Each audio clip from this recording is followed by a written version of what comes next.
कि जरूरी होता है कि प्रोटेक्शन बेल पे जिस शख्स को चाहिए प्रोटेक्शन बेल वो पेश हो। फिर मैंने मिसालें इसहाक डार, शहबाज, सलमान शहबाज जो मुल्क से बाहर बैठे हुए थे, जो आए नहीं और इश्तिहारी थे। कमाल की बात ये है, उनको जब ये राइट मिल सकता है तो इमरान खान साहब को क्यों नहीं मिल सकता? मैंने तो ये भी कह दिया था कि आप आ जाए, जूम पे ले लें, आप आ जाए, वीडियो लिंक ले लें। खान साहब को गिरफ्तार करने के लिए तैयारियां की जा रही हैं, क्या तहरीक इंसाफ सोच रही है? सारा सिस्टम एक साइड पे और पाकिस्तान तहरीक इंसाफ जिसको तकरीबन सारी आबादी अभी सपोर्ट करती है, और शायद वही वजह है पूरी जो पीडीएम की गवर्नमेंट है ये इलेक्शन से भाग रही है। सनतों को कितना फायदा या फिर कितना नुकसान हुआ इस 10 माह में, और ये हुकूमत मिनी बजट लेकर आई है, इसको आपने किस तरह से देखा है? सनतकारों का या बिजनेसमैन का फायदा तो होना नहीं है, ज़ाहिर नुकसान ही होना है। ये जो 170 अरब रुपए का मिनी बजट जिसको कहा जा रहा है, इनफैक्ट ये है 4 महीनों के लिए। और डायरेक्ट टैक्स का मतलब ये होता है कि डायरेक्ट आप कंज्यूमर पे लगाते हैं तो उससे महंगाई होती है। ताजरों के लिए तो वैसे ही मुश्किलात बड़ी थी, फिर जो सूरत हाल से निकले कोरोना की, उसके बाद फिर ये महंगाई की सूरत हाल,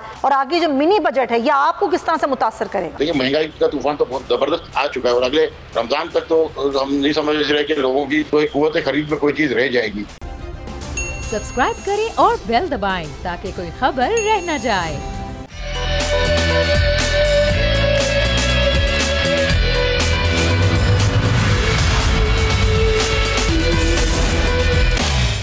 बिस्मिल्लाहिर्रहमानिर्रहीम, अस्सलाम वालेकुम। प्रोग्राम में मैं सुमैया रिजवान आपको खुश आमदीद कहती हूँ। नाज़रीन, फुल ऑफ हैपनिंग आज का भी दिन, और अगर हम मुल्क की सियासत का निचोड़ निकालें तो वो कुछ इस तरीके से है कि सुप्रीम कोर्ट ऑफ पाकिस्तान ने 90 रोज़ में इंतखाबात ना कराने के खिलाफ दरख्वास्त पर समाज से इनकार कर दिया है। अदालत उज़्मा में Islamabad high court bar association के सदर शुएब शाहीन की जानिब से एक दायर करदा दरख्वास्त में इस्तदा की गई थी कि पंजाब में इंतखाबात की तारीख की दरख्वास्त सुप्रीम कोर्ट में दायर की गई है। हमारी दरख्वास्त को सुना जाए, जिस पर जस्टिस एजाजुल एहसन ने कहा कि बेंच तश्कील देने का इख्तियार चीफ जस्टिस के पास है। ये चीफ जस्टिस की जवाबदीद है कि वो केस समाअत के लिए मुकर्रर करें या फिर ना करें। दूसरी तरफ आज ही सुप्रीम कोर्ट में साबिक CCPO लाहौर गुलाम महमूद डोगर की ट्रांसफर केस की भी समाअत हुई, और दौरान समाअत जस्टिस मुनीब अख्तर ने अपने रिमार्क्स में कहा कि चीफ इलेक्शन कमिश्नर से तकर्रुर और तबादले के लिए राबता किसने किया? इलेक्शन कमिश्नर इलेक्शन एक्ट की किस शिक के तहत खुद ये हुक्म दे सकते हैं कि तकर्रुर करें और तबादले करें? सुप्रीम कोर्ट ने CCPO गुलाम महमूद डोगर के तबादले का हुक्म मुअत्तल किया और रिमार्क्स दिए कि CCPO का तबादला का हुक्म कानून के बरखिलाफ था। कैसे चीफ इलेक्शन कमिश्नर ने एक फ़ोन कॉल पर ज़ुबानी ट्रांसफ़र किया? क्या सरकारी इदारे ज़ुबानी काम कर सकते हैं? क्या आईनी इदारे ज़ुबानी अहकाम जारी कर सकते हैं?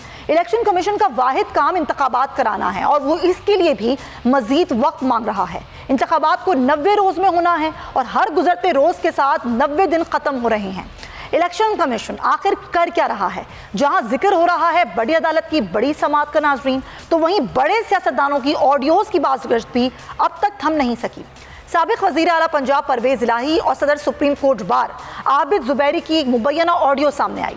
वज़ीर दाखिला राना सना ने मुबैना ऑडियो लीक जारी करते हुए FIA को मामले की तहकीकात का हुक्म दिया है, और मुबैना ऑडियो लीक पर रद्द-ए-अमल देते हुए आबिद ज़ुबैरी ने कहा कि ऑडियो मेरी साख और आज़ादी अदलिया पर हमला है। अदलिया पर हमले करने वाले मुल्क का नुकसान कर रहे हैं, और खान भट्टी केस के लिए वकील के साथ गुफ्तगू को टेप करके गलत रंग दिया गया। तो नाज़रीन, मुल्की सियासत के हटकर अगर हम बात मज़ीद करें, क्योंकि ना ही सियासी इस्तेहकाम है ना ही मुआशी इस्तेहकाम है, और ये मईशत और ये बढ़ती हुई महंगाई, तो मुस्लिम लीग नून की चीफ ऑर्गेनाइज़र मरियम नवाज़ का अनोखा बयान हमने देखा।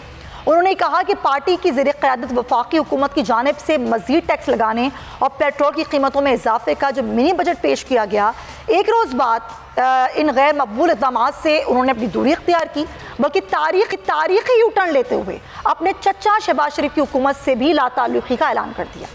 मरियम नवाज़ के मुताबिक 9 जमातों पर मुश्तमिल इत्तेहादी हुकूमत हमारी हुकूमत ही नहीं, हमारी हुकूमत नवाज शरीफ की ज़ेर क़यादत बनने वाली हुकूमत होगी। क्या मरियम नवाज़ का ये जो एक बयान है, जिसको एक मुज़ाक़ाक़ेज़ बयान ही कहा जा रहा है, आवाम कबूल करेगी? कि लंदन से डार साहब जैसे अजीम मुआशी साइंसदान की वापसी नवाज शरीफ की हिमायत के बगैर मुमकिन हो सकती है? अगर मौजूदा हुकूमत नवाज शरीफ की नहीं है, तो अहम तैनातियों समेत अहम मामलात पर वज़ीर आज़म साहब लंदन नवाज शरीफ से सलाह मशवरे करने के लिए क्यों जाते हैं? ये कुछ सवालात हैं और कुछ प्रोसीडिंग्स हैं अदालत की, उन पर हम आज बात करेंगे। और इस सारी सूरत में हमारे मेहमान भी हमारे साथ मौजूद होंगे, क्योंकि जो कुछ हो रहा है, इलेक्शन कमीशन जिस तरीके से बेहिस्सी का जो कहा सदर ने, और सदर ने 20 फरवरी को चीफ इलेक्शन कमिश्नर को तलब भी किया है, और उन्होंने ये कहा कि मैंने ख़त भी लिखा और मुझे उम्मीद नहीं थी कि वो इतनी बेहिसी दिखाएंगे, लेकिन मुझे इससे बड़ी मायूसी हुई है। अब उन्होंने चीफ इलेक्शन कमिश्नर को तलब किया है ऐवान सदर में, और अब उनसे पूछेंगे कि आखिर क्या वजूहात हैं कि जो इलेक्शन की तारीख है उसका ऐलान नहीं किया जा रहा है। उन्होंने ये भी कहा कि ना सिर्फ इलेक्शन के हवाले से तारीख है उस पर मुशावरत की जाएगी, बल्कि ख़त में जो ख़त उन्होंने लिखा है उन्होंने उस पर नाराज़गी किया है कि कैसे चीफ इलेक्शन कमिश्नर इतनी बेहिसी दिखा सकते हैं। और उन्होंने ये भी कहा है कि मुझे बेचैनी से इस बात का इंतज़ार था कि चीफ इलेक्शन कमिश्नर जल्दी ही तारीख का ऐलान करेंगे, अपने आईनी फ़राइज़ का एहसास वो करेंगे, लेकिन उनकी इस बेहिसी से मुझे बड़ी मायूसी हुई है। देखना ये है कि एक तरफ अदालत भी कह रही है कि इलेक्शन कमीशन तारीख का ऐलान करे, सदर भी कह रहे हैं कि इलेक्शन कमीशन तारीख का ऐलान करे, लेकिन इलेक्शन कमीशन अपनी आईनी जिम्मेदारियों से भाग क्यों रहा है? इसी सारी सूरत हाल पर हम बात करेंगे। और एक और सूरत हाल वो ये कि जो कुछ ज़मानतें प्रोटेक्शन बेल इमरान खान की खारिज हुई, उसके बाद से लेकर अब तक की जो सूरत हाल है, और कल वकील मुकर्रर किया था जज सिद्दीक साहब को इमरान खान ने अपना, कल वो प्रोसीडिंग में पेश भी हुए, उनसे हम बात करते हैं। हमें ज्वाइन करें एडवोकेट अजहर सिद्दीक साहब। बहुत शुक्रिया आपके वक्त का। पहले तो मैं जानना चाहूँगी कल अदालत में क्या हुआ? क्या ये पहली बार है कि ज़रूरी होता है कि प्रोटेक्शन बेल पे जिस शख्स को चाहिए प्रोटेक्शन बेल वो पेश हो, और उसके पेश हुए बगैर प्रोटेक्शन बेल नहीं हो सकती? क्या ये पहली बार हुआ या पहले भी ऐसा कुछ होता रहा है? ये मैं तो बड़ी मिसालें नहीं है इसमें। आप यानी मैंने हमजा शरीफ के केस की मिसाल दी है, मैंने नाज़िम जोखियों के केस की मिसाल दी। हमजा शरीफ तो फिर लाहौर के अंदर मौजूद था और कोई जख्मी नहीं था, कोई थ्रेट्स नहीं थी उसके, वो मैंने मिसाल दी। फिर मैंने मिसालें इसहाक डार, शहबाज, सलमान शहबाज जो मुल्क से बाहर बैठे हुए थे, जो आए नहीं और इश्तिहारी थे। कमाल की बात ये है उनको जब ये राइट मिल सकता है तो इमरान खान साहब को क्यों नहीं मिल सकता? मैंने तो ये भी कह दिया था कि आप आ जाए, जूम पे ले लें, आप आ जाए, वीडियो लिंक ले लें, आप आ जाए, आप कोई भिजवा दें, अपना कमीशन भिजवा दें, और आप किसी को भी भिजवा के तसल्ली करनी है कि इमरान खान लाहौर में, जो जुरिसडिक्शन आपकी भी है, तो आप जिस तरह कर लें, कोई मसला ही नहीं है। लेकिन वो सारी बातें कहाँ मानी जाती हैं? अदालत के सामने सारा कुछ रख दिया था, लेकिन जो कि कल का दिन बहुत तकलीफ दिन था। रात आपने देखा कि इमरान खान साहब के घर पुलिस की गाड़ियां जो निगरान हुकूमत के दौर में हुए हैं वो फिरती रही हैं, और उनकी जान को इतना थ्रेट था। मैंने तो इस हद तक भी आ गया, मैंने कहा जी ठीक है, आप हाईकोर्ट तो आप प्रोटेक्शन दे देंगे आप, लेकिन हाईकोर्ट से बाहर, यानी जमान पाक से हाईकोर्ट और हाईकोर्ट से जमान पाक, वो कैसी प्रोटेक्शन देंगे? और प्रोटेक्शन कल कोई नहीं मिली। आज हमारी मुलाकात हुई है हाईकोर्ट के हुक्म के मुताबिक, आईजी से आज हमारी मुलाकात हुई है, और कई मोडालिटीज वहाँ तय हुई हैं कि किस तरह देखना है, किस तरह करना है, वो सारी चीजें बैठकर तय हुई हैं आज। तो ये जो फेज है, जैसे हम कोई एक्स्ट्राऑर्डिनरी रिलीफ नहीं मांग रहे थे, हम कोई एक्स्ट्राऑर्डिनरी फेवर नहीं मांग रहे थे। डॉक्टर की रिपोर्ट लगी हुई थी कि फ्रैक्चर है, वो ज्यादा चलेंगे, और वो हड्डी मजीद अगर डिस्टर्ब हो जाएगी तो 5-6 महीने फिर आप। क्या हुआ है बतौर वकील, क्या आपने मशवरा दिया है खान साहब को कि जाहिर है उनको हड्डी में चोट भी है, फ्रैक्चर भी है, कि वो पेश हों, या फिर आपको ये लग रहा है, उम्मीद है कि आप वैसे ही प्रोटेक्शन बेल मिल जाएगी? नहीं, देखिए मेरी बात सुने, मैं तो मेरिट पर भी बात करने के लिए तैयार हूँ, इसमें कोई, जो कि फैसला सारा मौजूद है, लेकिन अदालत का यही कहना है कि नहीं वो पेश हो, तो अब उस पर कंसेंसस डेवलप हो रहा है। पार्टी लीडरशिप रिस्क नहीं लेना चाहती, तालिबान की तरफ से उन्हें सीरियस थ्रेट हैं, और ये हेल्थ वाली पोजीशन अपनी है। और सिक्योरिटी में हम देख रहे हैं, सिक्योरिटी में भी एक मीटिंग हमारी हो गई है, एक मीटिंग हमारी और होनी है, उसमें बैठकर ये तय होगा कि हम, और अल्टीमेटली अब देयर इज अ पॉसिबिलिटी कि इंशाल्लाह पीर वाले दिन जो है हम बाकायदा जो है पीर वाले दिन हम इमरान खान साहब को कोशिश करेंगे कि हम पेश करेंगे। लेकिन एक मैं बात आपको और साथ रख दूँ, अपना वो बहुत जरूरी समझने की बात है कि आपको याद होगा कि मैंने पिछले, हेलो जी मैं सुन रही हूँ आपकी बात। अब बड़ा जरूरी पॉइंट आपके सामने रखना है, और वो क्रेडिट वर्ल्ड न्यूज पे जाता है कि मैंने पिछले पीर वाले दिन ये बात कही थी, जब वो रिजल्ट आ गया, मैंने एक नई पिटीशन फाइल की थी कि गवर्नर और जो है ना इलेक्शन कमीशन जानबूझ के डिले कर रही है, सदर पाकिस्तान सेक्शन 57 के तहत जो है वो इलेक्शन का ऐलान करें। बिल्कुल। लाहौर हाई कोर्ट में जब लगी तो लाहौर हाई कोर्ट ने कहा कि अभी फिलहाल ये पिटीशन आप वापस ले लें, इलेक्शन कमीशन ऑफ पाकिस्तान और जो है गवर्नर जो है उस पर अमल दरामद करने के लिए तैयार है। बिल्कुल। मैंने उसके बाद कंटेम्प्ट फाइल की, कंटेम्प्ट में नोटिस हो चुके हैं 23 तारीख के लिए, और अब तो आके इन्होंने क्या काम किया, इन्होंने इंट्रा कोर्ट अपील फाइल कर दी है। अच्छा। वो फाइल किया गवर्नर है। गवर्नर कहता है कि मैंने कोई ना मेरे पास लिखा ना आइन में लिखा। इलेक्शन कमीशन ने भी आज एक अपील दायर कर दी है। मैंने एक और रिट दायर दोबारा कर दी है, वो जो गया जस्टिस जवाद हसन साहब आज मौजूद नहीं थे, आज भी मौजूद नहीं थे, कल भी मौजूद नहीं थे।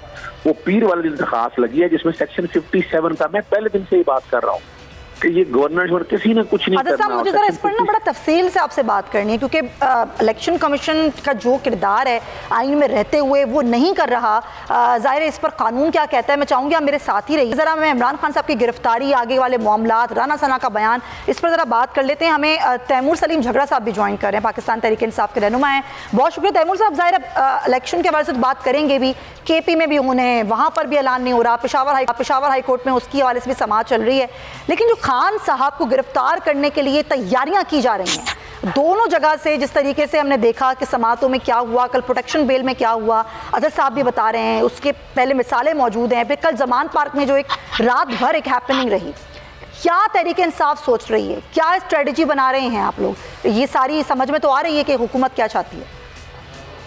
अभी पाकिस्तान की जमहूरियत के लिए एक जंग है, और पाकिस्तान की जमहूरियत और पाकिस्तान के मुस्तकबिल के लिए सिर्फ एक लीडर लड़ रहे हैं। बाकी लगता है कि सारी पार्टियां, सारी पॉलिटिकल फोर्सेस, सारा सिस्टम एक साइड पे है। पाकिस्तान की उम्मीद पाकिस्तान की जुडिशरी पे कि वो पाकिस्तान और आईन और जमहूरियत के साथ खड़ी होगी, और पाकिस्तान तहरीक इंसाफ जिसको तकरीबन सारी आबादी अभी सपोर्ट करती है, और शायद वही वजह है कि ये पूरी जो PDM की गवर्नमेंट है ये इलेक्शन से भाग रही है।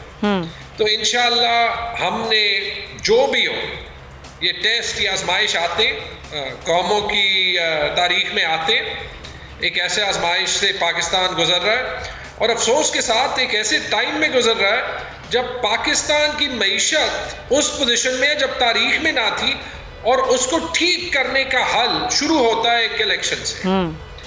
अगर वो नहीं होगा तो आप देख लें कि तारीख में बहुत बुरी तरह लिखा जाएगा कि जिन जिन लोगों का किरदार था इस इलेक्शन को ना करने में, पाकिस्तान की जमहूरियत को डिरेल करने में, और वो शुरू होगा इन दो सूबों के गवर्नर से, क्योंकि दो चीजें एट स्टेक है। एक है आइन और 90 दिन में इलेक्शन होना और आइन की खिलाफ वर्जी ना करना, और दूसरी है पाकिस्तान की फेडरलिज्म यानी पाकिस्तान 4 सूबों से बना था, उन 4 सूबों ने वोट दिया था पाकिस्तान ज्वाइन करने का, और 18वीं तरमीम के बाद खास तौर पे ये बड़ा क्लियर है कि जो सूबे में मामलात हैं, जो सूबे को दिए जाते हैं, उन पे ऑटोनॉमी सूबे के साथ है। लेकिन आप देख लें कि जो आज वो पार्टीज हैं जो मानी जाती थी कि वो या नेशनलिस्ट है या वो प्रो डेमोक्रेटिक है, पीपल्स पार्टी को ले लें, ANP को ले लें, वो पार्टीज भी आज इलेक्शन से भाग रही हैं और पाकिस्तान के फेडरल स्ट्रक्चर से भाग रही हैं। हाँ बिल्कुल, आप सही कह रहे हैं। जमहूरियत तो नजर नहीं आती ना तैमूर साहब। अभी आपने देखा, हाँ अभी आपने देखा ये ऑडियो लीक वाला मामला फिर उठ गया, आपके की भी एक ऑडियो आई, उससे बाद भी ऑडियो का सिलसिला चलता रहा। अब परवेज इलाही और आबिद जुबैरी साहब की जो ऑडियो लीक, जिसपे राना सना बैठ के प्रेस कॉन्फ्रेंस करते हैं, और आपको खबर आपको भी होगी कि FIA ने तहकीकात शुरू कर दी हैं, और अब ज़ाहिर मुकदमा भी दर्ज होगा। राना सना तो कह चुके हैं मुकदमा दर्ज होना चाहिए। ये क्या चाहते हैं? ये हर थोड़े दिन बाद एक ऑडियो लाना, टैप करना, लोगों की गुफ्तगू को टैप करना, ये क्या सिलसिला है इस मुल्क में? मैंने पहले दिन ही कहा था, और मैंने परवेज इलाही की ऑडियो नहीं सुनी और जानबूझ के नहीं सुनी, क्योंकि काफ़ी हो गया ना। सही बात है। जब अभी सीनियर रिटायर्ड ऑफिशियल्स भी ये कह रहे हैं कि वो पर्सनली इमरान खान की कॉन्वर्सेशन स्टैप करते थे, तो हम कौन से मुल्क में जो है वो अभी रह गए? और क्या ये कल्चर किसी को एक्सेप्टेबल है? आपको एक्सेप्टेबल है? पाकिस्तान के 22 करोड़ अवाम को एक्सेप्टेबल है? कि या तो फिर हर सरकारी ऑफिसर के या पब्लिक ऑफिस होल्डर की हर कॉन्वर्सेशन जो है वो रिकॉर्ड होनी चाहिए और ऑन द रिकॉर्ड होनी चाहिए। और अगर वो नहीं होता तो आप मेरे ख्याल में इसमें इंटेंट, नियत देख लें कि लीक आई, आधा घंटा बाद राणा सनाउल्लाह जो है वो प्रेस कॉन्फ्रेंस में आए और उन्होंने अपना वर्डिक्ट दे दिया। आपको याद है कि जब प्राइम मिनिस्टर ऑफिस की लीक्स आई थी शहबाज शरीफ की, 2-2, 3-3 दिन तक इनका रिएक्शन नहीं आया था। तो ये क्या हो रहा है? और माजरत के साथ, वोट को इज्जत दो, democracy is the best revenge, पुराना पाकिस्तान, हम महंगाई को तोड़ने आए हैं, हम मईशत 10 महीने में बना लेंगे। जो रिकॉर्ड महंगाई, जो मईशत की तबाही, आपने इंक्वायरी करनी है तो आप उस फाइनेंस मिनिस्टर पे क्यों करते हैं जिसने पाकिस्तान को 7वां NFC दिया है, जो आखिरी बार है कि किसी एक फाइनेंस मिनिस्टर ने चारों सूबों को बिठाया और उनको एक पेज पे लाए, और उस पे आप इंक्वायरी नहीं करते जिसने 4 महीने में डॉलर का रेट फ्रीज करके पाकिस्तान के रिजर्व्स 10 अरब से ज्यादा जो थे वो 3 अरब से भी कम कर दिए, या उससे पहले वाले फाइनेंस मिनिस्टर पे नहीं करते जिसने इंपोर्ट्स का बैन जो लगाया, जिससे हमारी सारी इंडस्ट्री तबाह हुई, जिससे पाकिस्तान में जो इन्वेस्टमेंट कॉन्फिडेंस थी वो बिल्कुल खत्म हो गई कि उस इंपोर्ट बैन से किसको फायदा पहुंचा और किसको नहीं पहुंचा। और सारा तवज्जो इसी बात पर है कि गिरफ्तारियां कैसे हों, FIA किसको गिरफ्तार कर ले, तहकीकात, ऑडियो लीक, वीडियो लीक, सारी तवज्जो इस पर है। आवाम पर कोई तवज्जो नहीं, जिसका नारा लगा के हुकूमत में आए थे। Rightly said Taimur Saleem Jhagra Sahab, thank you so much for your time. Advocate Siddique Sahab, आपके वक्त का बहुत शुक्रिया। ब्रेक शामिल करेंगे प्रोग्राम में, वापस आएंगे तो दीगर इशूज़ भी डिस्कस करेंगे। Stay with us.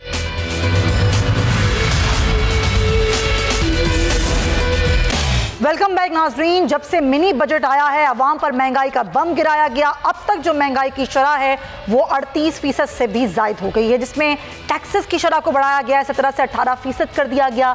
Luxury items पर 25% टैक्स लगाया गया है। लेकिन मैं यहाँ बात करूँगी एक और जाविया में कि लग्जरी आइटम्स क्या होते हैं, ये क्या डेफिनेशन है इनकी। तो बच्चों का दूध, तेल, घी या फिर गैजेट्स। तरक्की याफ्ता अक़वाम में मौशी बहरान से निकलने का एक वाहिद रास्ता अमीरों पर टैक्स लगाना और गरीबों को छूट देना होता है, लेकिन यहाँ पर उल्टी गंगा बहती है।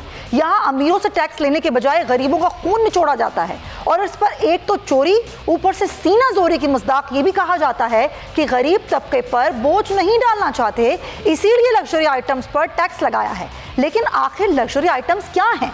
बच्चों का दूध, खुर्दनी तेल, चाय की पत्ती, घी, मोटरसाइकिल्स, या फिर इसाकडार साहब आज के टेक्नोलॉजी के दौर में यानी कि 2023 में जो कंप्यूटर्स हैं, लैपटॉप हैं, मोबाइल फ़ोन्स हैं, आप उनको लग्जरी आइटम समझते हैं? क्योंकि मिनी नामी इस जंबो बजट से तकरीबन तमाम अशिया ज़रूरिया पर टैक्स का निफाज हुआ है, जो कतई लग्जरी आइटम्स नहीं हैं।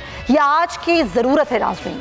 वही अशिया ज़रूरियाँ हैं जिनके बगैर ज़िंदगी नहीं गुजर सकती। ना बच्चे दूध के बगैर रह सकते हैं, ना तेल और घी के बगैर खाना पक सकता है, ना मोबाइल और कंप्यूटर्स के बगैर पढ़ाई हो सकती है, और दफातर से मुंसलिक काम भी मुमकिन नहीं है। तो ये कैसी हुकूमत है जिसने इन अशिया पर, जिनकी कीमतों को एक यकायक आसमान पर पहुंचा दिया और उन्हें लग्जरी आइटम्स का नाम दे दिया। और सबसे बड़ी बात ये नाज़रीन, मैं आपको बताना चाहती हूँ, पाकिस्तान में तकरीबन 30 लाख अफराद ऐसे हैं जो कि टैक्स नेट में आते हैं, कि वो टैक्स देते हैं। इनके 22 करोड़ आबादी का ये सिर्फ महज 1.5% बनता है। तो असल काम तो ये है ना कि बजट अहदाफ पूरे करने के लिए वो लोग टैक्स नेट में आए जो टैक्स नहीं देते।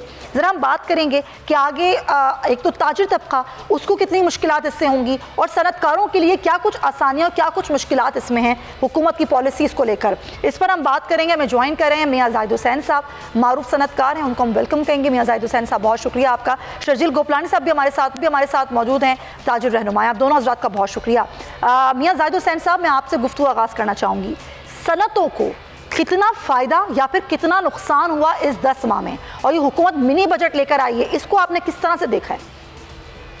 जी बहुत शुक्रिया जी। पहली बात तो ये कि इसमें सनतकारों का या बिजनेसमैन का फायदा तो होना नहीं है, ज़ाहिर नुकसान ही होना है।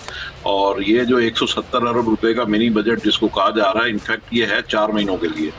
और 4 महीनों का मतलब ये, अगर इसको पूरे साल पे अगर आप फैलाएंगे तो ये कोई 510 अरब रुपए बनता है, यानी इसको ट्रिपल करेंगे ना जी पूरे साल के लिए। तो इनफैक्ट ये 500 अरब रुपए के मेजर्स हैं जो इन्होंने अडॉप्ट किए।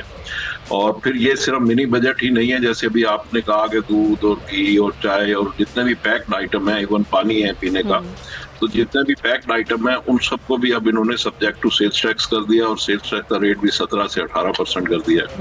अच्छा, ये सारे के सारे जो है ये डायरेक्ट टैक्सेस है। और डायरेक्ट टैक्स का मतलब ये होता है कि डायरेक्ट आप कंज्यूमर पे लगाते हैं तो उससे महंगाई होती है। अब कंज्यूमर से मुराद ये है कि अगर मैं एक चीज खरीदता हूँ जो कि सनतकार हूँ तो मुझे भी वही टैक्स देना पड़ेगा, मेरे ड्राइवर को भी वही देना पड़ेगा और मेरे मजदूर को भी वही टैक्स देना पड़ेगा। जबकि जो डायरेक्ट टैक्स होता है उसमें ये होता है कि लोगों की इनकम के ऊपर टैक्स होता है। तो अब हमारे जितने भी टैक्सेस हैं, तकरीबन कुछ 7,000 अरब रुपए के हम टैक्स कलेक्ट करते हैं, वो 80% जो है वो डायरेक्ट टैक्स, इनडायरेक्ट टैक्स है, जिसका मतलब है कि महंगाई में इजाफा।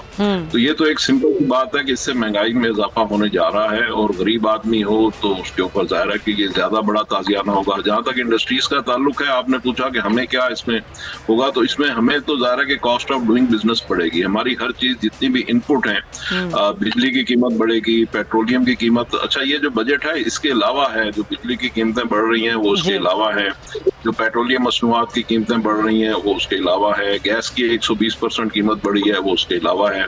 और ये तो कीमतें अभी बढ़ी हैं, कोई 55-56 रुपए लीटर कीमतें बढ़ी हैं पिछले 2 हफ्ते में, और अब आगे फिर मजीद बढ़ने जा रही हैं। और ये जो पिछली हुकूमत ने आप लोगों को सब्सिडी दी थी सनतों को, तो वो भी तो वापस ले ली गई है। यहाँ वो जो सब्सिडी दी थी एक्सपोर्टर्स को, वो भी गैस, और असल में वो सब्सिडी नहीं थी, सब्सिडी का नाम था। असल में तो बात यह है कि जो हमारे यहाँ तकरीबन 300 अरब रुपए की बिजली की चोरी है, 300 अरब रुपए के लाइन लॉसेज है, वो सारी चीजें जो हैं हम ज़ाहिर है फिर इनकॉम्पिटिटिव हो जाते हैं। जो हमारे दूसरे नेबरिंग कंट्रीज हैं, इंडिया है या चाइना है या बांग्लादेश है, तो उनसे कॉम्पिटिटिव रखने के लिए वो कीमतें उन्होंने उनसे एडजस्ट की थी, उनके एट पार की थी बिजली और गैस की, तो सब्सिडी नहीं थी। तो अब वो भी वापस कर ली गई। तो इसका मतलब यह है कि अब हमारी जो कॉस्ट है इसमें बिजली और गैस की, वो बांग्लादेश और इंडिया और चाइना के मुकाबले में बढ़ जाएंगी। तो हम कॉम्पिटिटिव नहीं होंगे तो हमारी एक्सपोर्ट्स पे भी उसका असर पड़ेगा।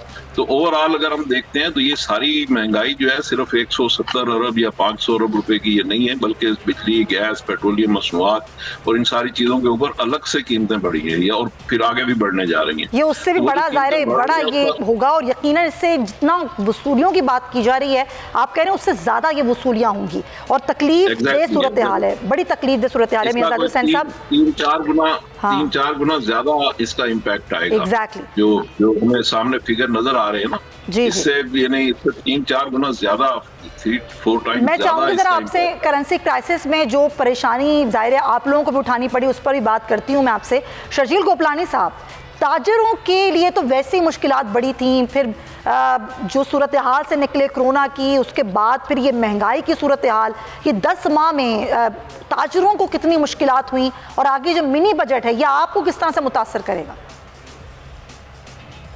देखिए, पिछले 10 माह के अंदर पहले तो हमारी जितनी इन्वेस्टमेंट थी वो 50% रह गई है।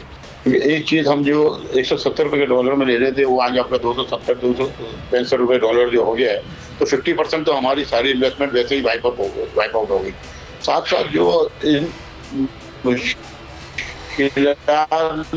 सबसे ज्यादा परेशानी जो हम शिकार हो रहे हैं वो ये हो रहे हैं, इंडस्ट्रियलिस्ट जब होलसेलर को माल देता है तो होलसेलर या डिस्ट्रीब्यूटर जो है वो मार्केट में माल देता है क्रेडिट के ऊपर। जी, वो जो सर्कल हमारा होता है वो 30 डेज से लेकर 90 डेज तक की पेमेंट्स का सर्कल होता है। ये इस वक्त क्योंकि हमारे पास रॉ मटेरियल्स नहीं है, इंडस्ट्री बंद हो गई है, माल फैक्ट्रियों से नहीं आ रहा, कुछ कहीं से फैक्ट्रियों से माल मिल रहा है, कोई आइटम तो वो एडवांस कैश पेमेंट पे मिल रहा है। अब जो हमारे सरमायाकारी पे 30-40 साल से हमने जो दुकानदारों के ऊपर, मार्केट रिटेलर्स के ऊपर जो इन्वेस्टमेंट की हुई वो सारी हमारी इन्वेस्टमेंट इस पर आ चुकी है। आगे कुछ नजर नहीं आ रही आगे क्या होगा। देखिए, महंगाई का तूफान तो बहुत जबरदस्त आ चुका है और अगले रमजान तक तो हम नहीं समझ रहे कि लोगों की कोई कुव्वत खरीद में कोई चीज रह जाएगी। अगर आगे आप देख लें, कुव्वत खरीद तो सारी खत्म हो चुकी है ना, लेकिन एक इल्जाम लगता है शर्जील गोपलानी साहब आप लोगों पर, वो ये लगता है कि ताजिर जो हैं वो ज्यादा मुनाफा कमा रहे होते हैं। अभी तो मिनी बजट आता नहीं है, बाज़गश्त होती है तो कीमतें उससे पहले ही बढ़ा दी जाती हैं, ये क्या बात दुरुस्त है? देखिए, मैं आपको एक छोटी सी मिसाल ये देता हूँ। मेरे वालिद साहब भी कारोबार करते थे, मेरे दादा भी कारोबार करते थे, मैं भी कारोबार कर रहा हूँ। मेरा अभी तक 500 गज का घर नहीं बन सका, और जो हुक्मरान तबका है वो आपको लैंड क्रूजर से नीचे नजर नहीं आता।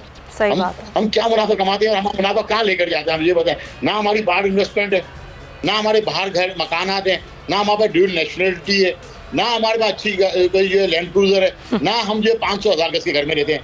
हम जो दुकानदार हैं, हम तो अपने 2 कमरे 3 कमरे का घर में रह जाए तो वो भी अगर हमारा अपना हो तो हमारे लिए बहुत है। तो ये मुनाफा हम कहाँ लेके जाते हैं? इल्जाम लगाना तो बहुत आसान है। मैं तो आपको ग्राउंड रियलिटी की बात करता हूँ, आप सर्वे करा लें कि भाई दुकानदार के पास उसका अपना, बहुत से दुकानदार के पास अपना घर भी नहीं है, दुकानें किराए की, मकान किराएगा, तो मुनाफा। तो ये मुनाफा ना दुकानदार कमा रहे हैं ना कोई और कमा रहा है, ये पैसा किसकी जेबों में जा रहा है? या तो कि फिर वो मुनाफा खो रहे हैं जो हुकूमत की सरपरस्ती में काम करते हैं और सारा मुनाफा उन्हीं की जेबों में जाता है। चले मैं इस पर बात करती हूँ। मियां जाहिद हुसैन साहब, पिछले दिनों जो करेंसी क्राइसिस आया और अभी भी है, पोर्ट पे कितने ऑर्डर्स जो थे, जो कंटेनर्स थे वो फंस गए, इतने डैमेजेस उसके जो है वो भरने पड़े आप लोगों को, कितना नुकसान उसका हुआ और अब क्या सूरत हाल है? क्या वो कंटेनर्स रिलीज होना शुरू हुए हैं जो सनतों के लिए जो सामान मंगवाया जाता है, मशीनरी मंगवाई जाती है?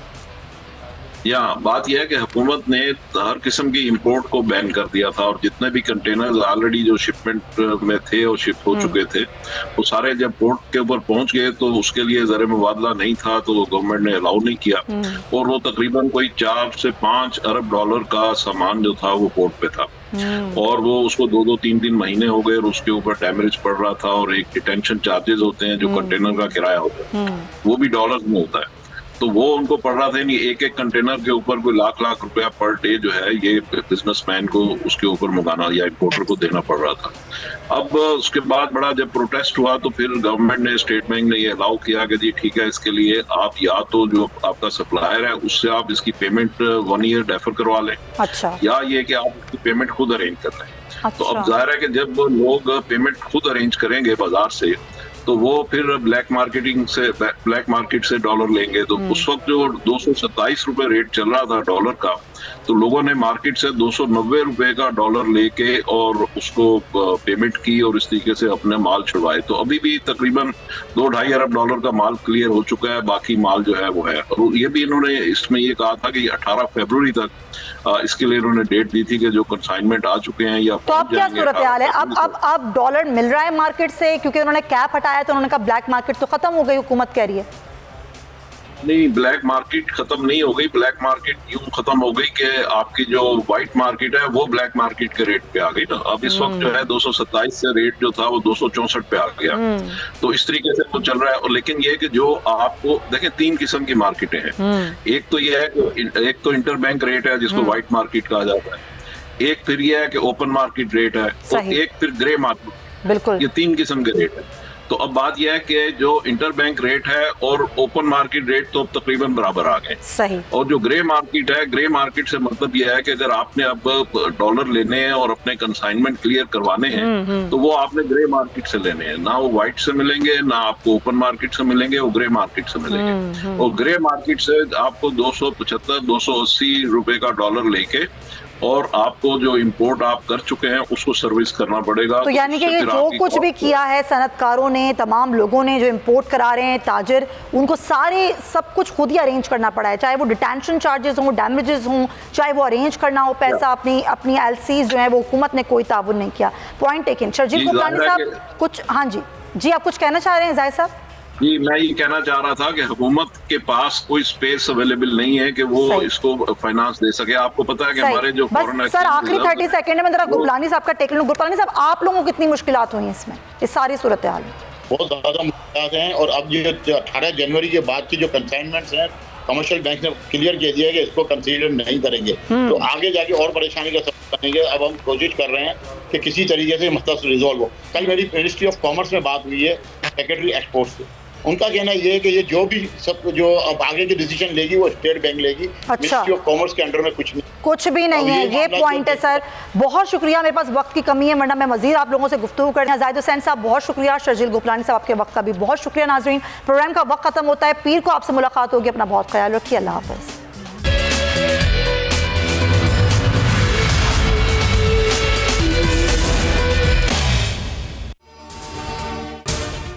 अगर आपको ये वीडियो पसंद आई है तो सब्सक्राइब करें और बेल आइकन पर क्लिक करें।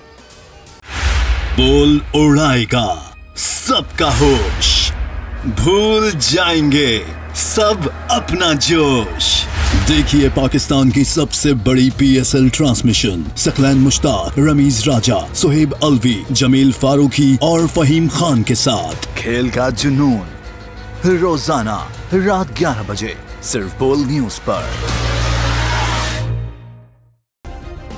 सब्सक्राइब करें और बेल दबाएं ताकि कोई खबर रह न जाए।